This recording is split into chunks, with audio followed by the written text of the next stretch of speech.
rebel comes screaming, we always holler back to. Well, despite all the money the feds were flooding into education, student achievement did not improve. In fact, in the 1970s, SAT scores took a nosedive. Instead of, saying, well, maybe we should change something about education, the folks who ran the SAT then did as they are doing now. They just changed the test to make it look like kids were not that dumb. When Ronald Reagan became president and his administration published the famous A Nation at Risk report in 1983, the modern education reform movement began. Since then, most people have been acknowledging that our education system is at best mediocre, and it needs to improve for the sake of the little minds it has been squandering. Oh yeah, remember them? But the response to the Nation at Risk report was not, oh my gosh, look at what all the central planning has led to, but instead it was, we need more central planning. This is also where education is like healthcare, because if you know anything about the history of healthcare, federal intervention with healthcare in World War II, the wage and price controls, led healthcare to be linked to unemployment, the problems with which led to another further federal intervention because that increased costs. So then the feds added tax preferences for employer-provided healthcare, which again increased costs and reduced access and so on and so forth into this giant black snowball called Obamacare. So in 1989, with education, the central planners began to rally around this thing called education standards. What that means is the same thing as Common Core, a list of things a bunch of bureaucrats require curriculum and tests to contain in every grade. They're like the table of contents for what every child will learn, at least in public schools, not in my house. Standards are a little like a slimming dress, a nice little attractive but deceitful drapery. Everyone is for standards. The only problem is that education standards have never deserved the name. In 1989, the United States Department of Education began paying the products of teacher colleges to come up with voluntary national education goals. So in 1989, this started. The Common Core is actually not a new thing. The idea has been around for a long time, only now did they figure out how to weasel it into states quickly. So I kid you not. But the people who had been hating content in education for about a century came up with a laughable mismatch that did not deserve the name standards, both in math and English. The same thing happened in 1994 when President Clinton, who as governor had led the national standards attempt among governors, led it as president and signed a bill called Goals 2000. That gave states federal money in exchange if they set up standards and state tests and created a national board to certify them.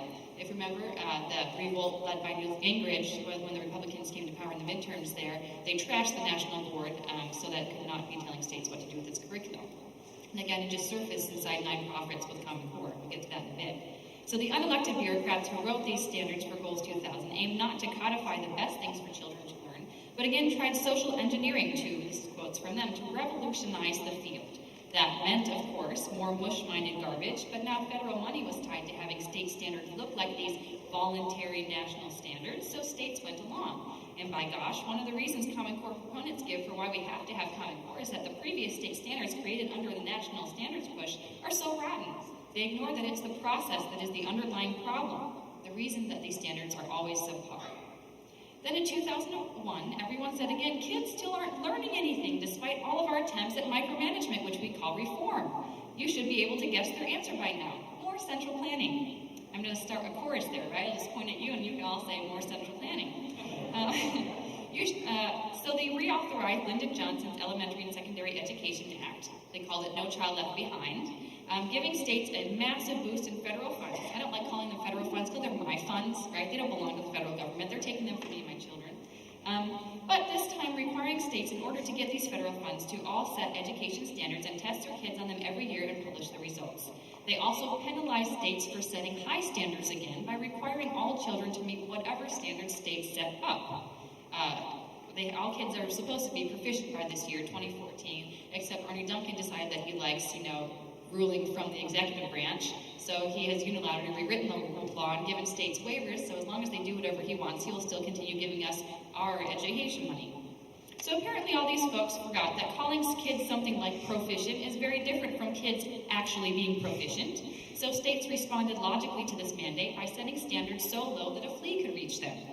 Then in 2009, the cycle started again. People began complaining that despite all the restrictions on schools and teachers, kids still were not learning that much more. So they decided again, once again, the answer is? That's right. Several special interests wrote Common Core, and I think most of you know the story. Before the initiative was even started, they asked the federal government to make states do it. So when folks tell you this is state-led, voluntary, no, from the beginning they wanted the feds involved in their reports saying so. I can give anyone the link who wants to pester me about it. So, when the Obama administration came to power, they obliged all these folks who asked for their involvement and required states to adopt Common Core sight unseen in exchange for a shot at yet more federal money. As an aside, isn't it great that the feds force you to give them money, then force your state to do things you don't want it to do in exchange for a shot at some of your money? Now here in Indiana, we've spent more than 2 years trying to get rid of Common Core, but what we've discovered we're really fighting is, again, not just a list of curriculum and testing mandates, but the whole education establishment in the state and elsewhere that is invested in their way of doing education, their contentless, jargon-filled, mandate-heavy leviathan. It seems that our entire system of education department experts cannot fathom why Common Core is a load of garbage and keeps trying to repackage it in service to us and our children. And it also seems that our governor and many of our elected representatives cannot understand why we don't join them in trusting these meritless experts to deliver us high-quality education standards, even after they've discredited themselves by turning out a draft of new standards that everyone agrees is significantly worse than even Common Core. To understand why people who are supposed to be experts in our society do not deserve that title, I turn to an excerpt from a recently published essay in The Federalist by Mark Signorelli. He is writing about the problem of meritless experts. He says, at no point in the history of our country have our prestigious colleges operated according to such low standards, and yet at no point in our history have their professors and graduates conducted themselves towards the public with such arrogance and a sense of entitlement.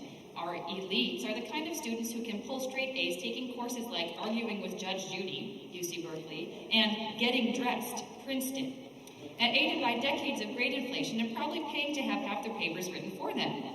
They are the professors who marched in the protests of their youth and who now teach courses like Gaga for Gaga, by the way, she's a crazy pop artist, at the University of Virginia, and cyberfeminism, Cornell. And they have never once cracked a page of Aristotle or Milton. They are the extremely unimpressive people, faculty and student body alike, who make the modern university the joke that it is. Bloom saw the advent, this is Harold Bloom, he refers to him earlier, saw the advent of such people rising out of the wastage of the student protests of the 1960s.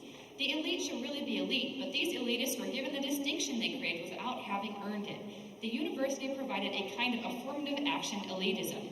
The point is that our elites are validated in that status by institutions which do absolutely nothing to leave them meriting that status.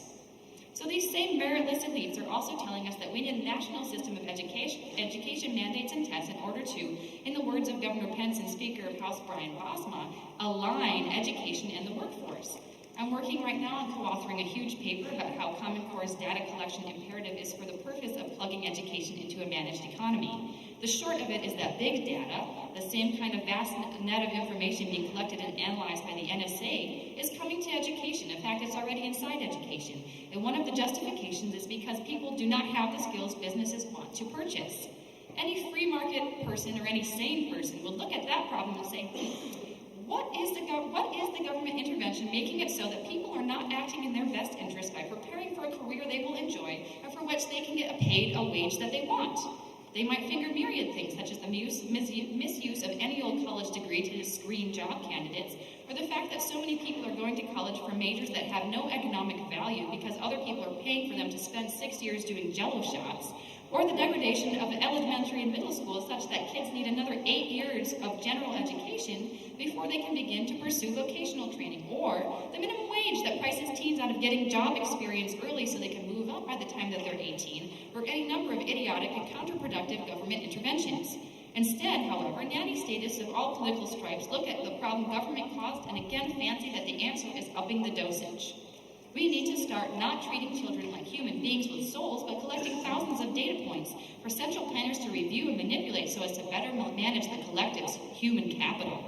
So Indiana has plans to link kids' K-12 records to college and workforce records, and thanks to Governor Pence's ill-advised push for government daycare, he calls it preschool, the data collection can start at age 3 or 4. Well, actually, since Indiana already tracks my children from birth with DNA and vaccine registries, I think it's safe to say they want to track my babies from birth to at least retirement. Don't worry, they'll find a way to track them post-retirement here soon, unless the plan is that since my kids will be paying off the Social Security unfunded liabilities of today, they will never get to retire at all. I think Dawn could well have titled this Central Planning in Education from Dewey to Duncan and Beyond. Here's a few closing remarks. I will return to the question of, so what do we do about this? I know that you all are as frustrated as I am. I can hear it, when we're talking to the senator about where, running around in the same circle over and over again after all of our efforts. So I answer it this way. Education and our society are sick because we are. Humankind is flawed.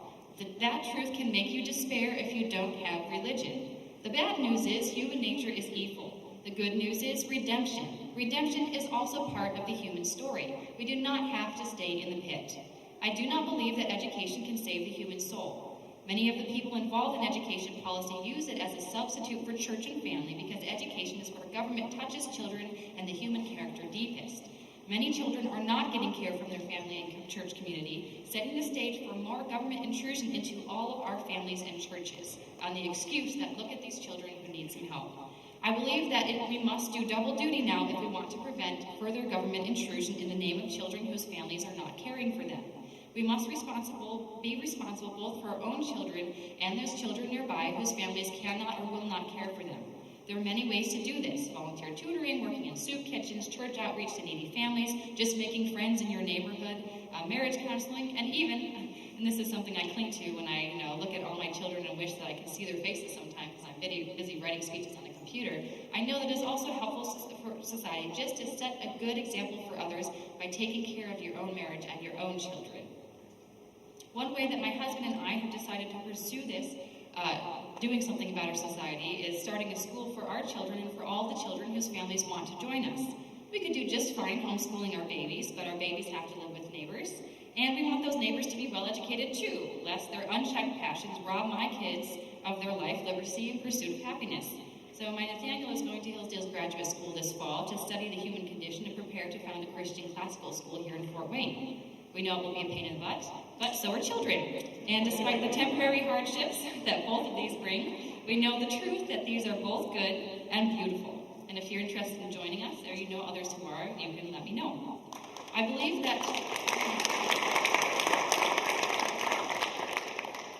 that Dr. Moore is going to tell you more about why classical education is one of the many answers we have and need to the question of how to restore our homes and communities. So with here, I'll say thank you, and I await question and answer time.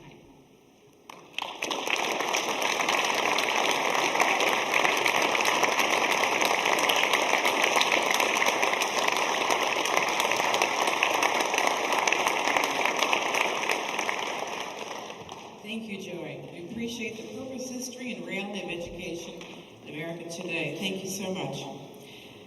Next is Dr. Terrence Moore. Dr. Moore is a history professor at Hillsdale College and principal advisor to the Barnard Charter School Initiative.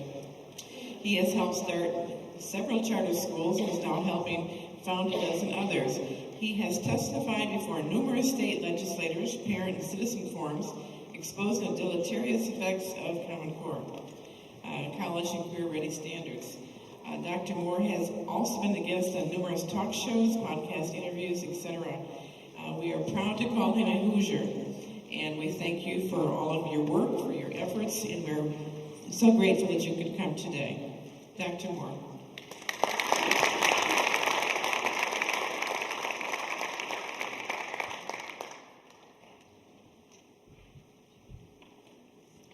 All right, how y'all doing? Good to see you. Thanks for coming out on a Saturday morning.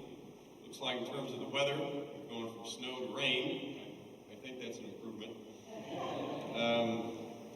So let's, and thank you for Dawn for getting this together for me. She's worked very hard.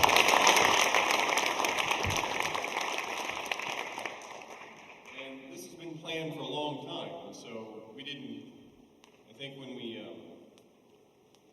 Dawn first started thinking about this, she wanted it to be the redemption of education after we knew that we could say goodbye to Common Core. The Common Core wouldn't still be an issue, and supposedly it's not. You can read the newspapers in other states, but I'm not so sure that that's the case, and that's something that I think we'll talk about today. This whole discussion, of course, is surrounding this whole issue of standards. And we hear this word again and again and again, the standards. The standards this, the standards that. We have to have standards. We have to have standards aligned to this. We have to have high-level standards. We have to have college and career-ready standards. Does anybody ever bother to explain what a standard is? Or have you heard anyone explain cogently and intelligently what a standard is? So I think this is the first thing we have to start with, actually, in this debate. I want to read to you a standard which is a Common Core standard, which was then cut, copied, and pasted and put into the first draft of the new Indiana standards without even a change. And I think it's been updated in whatever version of the new draft standard we're on, but still it remains pretty much the same. So I want you to listen to this standard. This was, by the way, standard RF.K.3b in the Common Core, which translates to Reading Foundation Standard Kindergarten Standard 3, Part B. Associate the long and short sounds with the common spellings, graphemes, for the 5 major vowels. Okay, I'll say that again. Associate the long and short sounds with the common spellings, graphemes, in parentheses, for the 5 major vowels. Okay, now what you may think that standard is saying is, okay, there are vowels out there, and they have long and short sounds, and so we're going to be teaching our students in kindergarten the long and short sounds of the vowels, which would be, I guess, reasonable. Listen to the standard again. Associate the long and short sounds with the common spellings of the 5 major vowels. Well, A is a vowel. How many ways can you think of to spell A? There's one. This standard made it into the Common Core, and then it became part of the first draft, and I think even the second draft of the new Indiana standards. Which means that the state legislators of 45 states in the country, the state departments of education in 45 states in the country, all of these think tanks, all of these education departments, all these people who have praised the standards and said that they're good standards, have essentially said that there's more than one way to spell the letter A. And you can talk to any kindergartner who knows his alphabet at all, and he will tell you that there's one way to spell A. So how stupid are we as a nation? This tells you a little bit about what standards are. Okay, standards in education are not really standards. They've chosen a great word, because who can ever be against standards? Nobody, right? We all want higher standards in education. But what standards really are is a bunch of gobbledygook written by bureaucrats that ordinary citizens cannot understand, that's used in window dressing in order to bring in a corrupt curriculum into the schools. That's what standards are. My favorite standard, I'll go ahead and read it. I do this all the time everywhere I go, but this is my absolute favorite standard. This comes from, this is standard RL, which means Reading and Literature, -2.9, so 2nd grade, standard 9. And this is from the Common Core. By the end of the year, read and comprehend literature, including stories and poetry, in the grades 2 through 3 complexity band proficiently, with scaffolding as needed at the high end of the range. Wow! There's going to be some great stuff going on in the 2nd grade. Until we translate this. By the end of the year, by the end of the 2nd grade year, that's okay, read and comprehend literature. Okay, that makes sense. Including stories and poetry. You know what? Stories and poetry are a part of literature. Thanks for telling me that. In the grades 2 through 3 complexity band, proficiently. What does that mean? Well, a complexity band is this thing that they've created that is essentially a grade level. They take 2 grade levels, they put them together, and they call it a complexity band.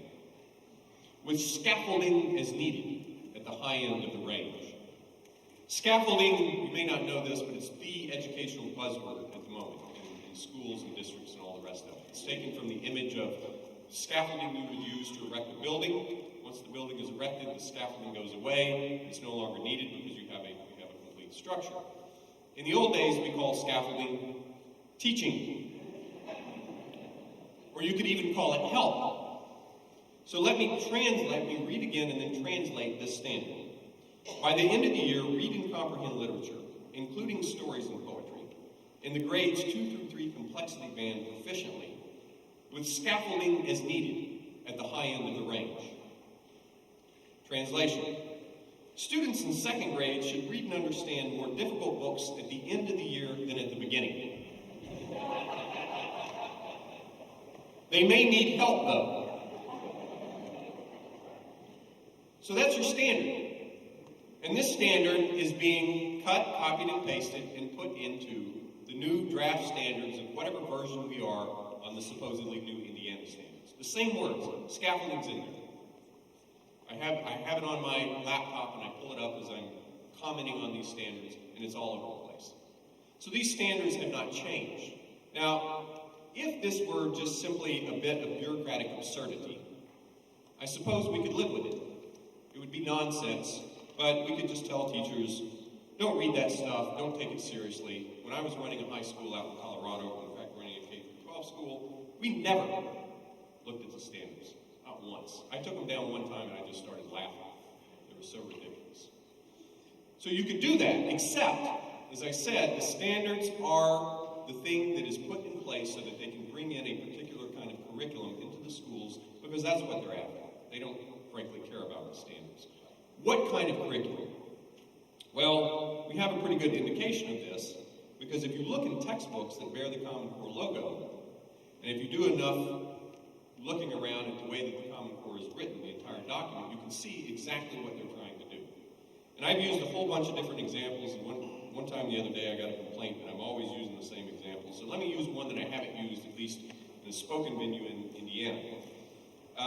This is the second semester of American literature. This is Pearson Prentice Hall's Literature, The American Experience, Volume 2. They have a chapter that has probably 30 pages dedicated to World War II. So what are the things, if you're going to have the literature of World War II, what are the things that you expect would be, the chapter would be about? Pearl Harbor, maybe. The war in Germany, probably some great general giving a speech to his troops, something like that. Well, the bulk of the text, 12 pages, is taken up by a modern writer whose name is John Hersey, writing a book called Hiroshima. And it begins, the chapter itself begins, I don't know if y'all can actually see this. If I had all this fancy, if I knew how to work those things, I could show you. I'll just illustrate it. There is a woman in a big bomb-making factory. And so what you get, the first image you get of World War II is America is making a bunch of bombs. And guess what? Even the women were in on it. So I guess it's both women's rights and militarism exposed. And then we get this book called Hiroshima, and here's what the selection, what it tells you. World War II, this is in the margin of the teacher's edition, right? So supposedly this is what the teacher is going to kind of deliver to her students. World War II has been called a popular war in which the issues that spurred the conflict were clearly defined. Notice the has been called. In other words, that's probably what your grandparents told you. When the future of many nations of the world, and with the future of many nations of the world in grave danger, the majority of Americans believed that fighting the enemy was both just and necessary for survival. Nevertheless, technological advances in weaponry, the sheer magnitude of the global conflict, and the ability to report on the progress of the war from virtually any location, via print, radio, and film, so on and so forth, brought home the horrors of war in a new way. Although a serious anti-war movement in the United States did not become a reality until the 1960s, these works by Hersey and Jarrell, who is this poet, take their place in the ranks of early anti-war literature. So that's what we're supposed to pull out of World War II? That this was a great moment for the beginning, the embryo of anti-war literature, in which we're given 12 pages that basically tell the story from the Japanese point of view of what people were doing on the morning that the bomb was first dropped, and how their lives were changed after it was dropped, if they even lived. There is no mention in this chapter at all about Pearl Harbor. There is no mention about the Nazis in Germany, nothing like that. Nor is anything said about the fact that about 400,000 or 500,000 pamphlets were dropped on the city of Hiroshima that said, get out of the city because we are going to bomb. Nor is it said anything about what the assault of mainland Japan would have taken and how many lives would have been lost by U.S. Marines and other troops in the Navy. And the actual calculation was about 1 million. to include more Japanese being killed by a full frontal assault than would have been by a single bomb being dropped with supposedly an evacuated city. None of this. Why? Well, it's obviously what they're trying to do is they're trying to shape a particular narrative that your students then imbibe, and they don't know any better. Because the students who would be taking this class right now, who are, let's see, 16 or 17, they would have been born in what, 1996? If their great-grandparents are still alive, or if their grandparents are old enough to have fought, they may know a little bit about World War II. But it's going to be pretty soon now when they will not have any direct contact with World War II at all. The same things are being done in the classroom with Ronald Reagan, and I could list a number of examples of how they treat Reagan in the text, but realize again that the students who see Reagan treated in these textbooks as this kind of, crazy right-wing kook, they don't know anything about Reagan. They were born during the Clinton administration. And unless they've talked to their parents about Reagan, they will not get true information about Reagan in school. Therefore, they don't know anything about the Reagan recovery. They don't know anything about what happens when you actually cut taxes. They don't know any of this, right? This is the purpose of it.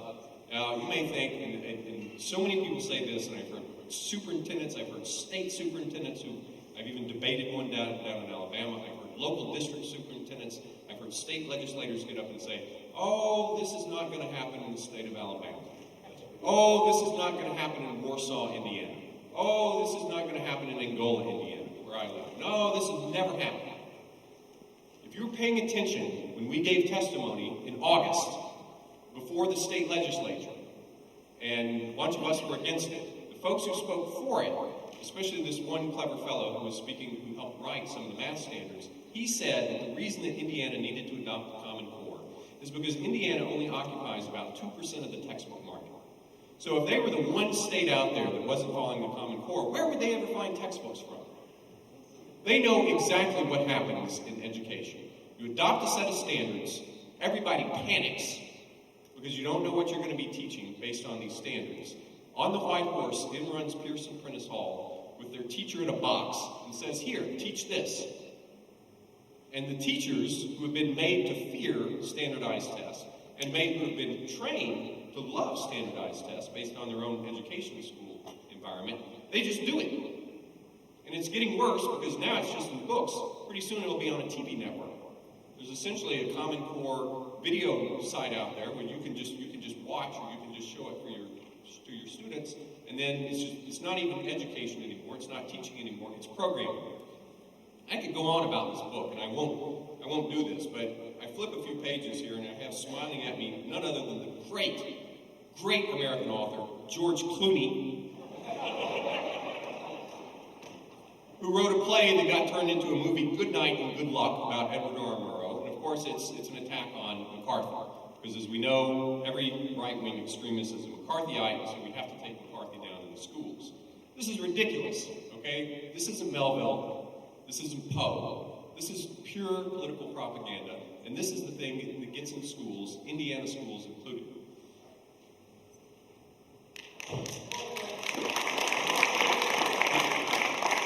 I should point out that if you want to know more about these travesties, you can buy my book, because I have chapters just devoted to that kind of nonsense. But at any rate, I want to move on with what else is going on with these standards. So the standards, I think we all agree, are just a bunch of bureaucratic garbage that fools people. And I think some of the people who are part of this whole standards writing process, I think they are fooled and don't know what they're doing, but some people have to know what's going on. And so we're not